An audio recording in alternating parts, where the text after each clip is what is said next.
ছিল, আপনাদের কাছে সেই সকল গুন্ডা ফান্ডাও নাই যে আপনারা টিকে থাকবেন।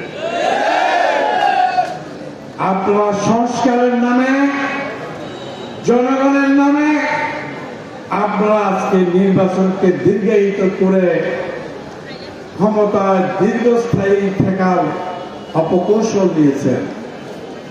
সংস্কার করার দায়িত্ব আপনাদের না, জনগণ যাকে রায় দিবে, ম্যান্ডেট দিবে, তারাই সংস্কার করবে।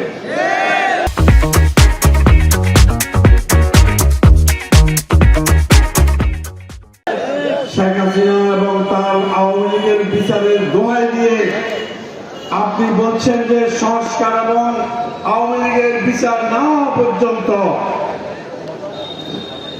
আপনারা ক্ষমতায় রাখতে চান আপনাদের এই সামান্য অন্তর্বর্তীকালীন ফুতুল সরকারকে।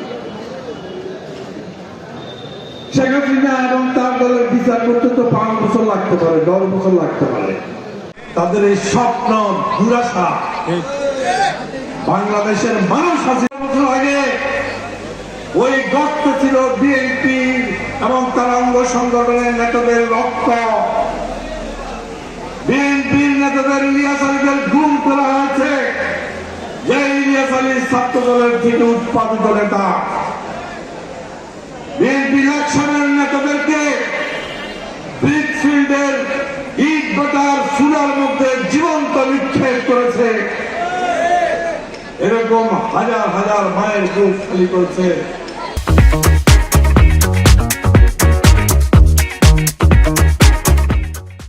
হাজার হাজার বোনের বুক খালি করেছে।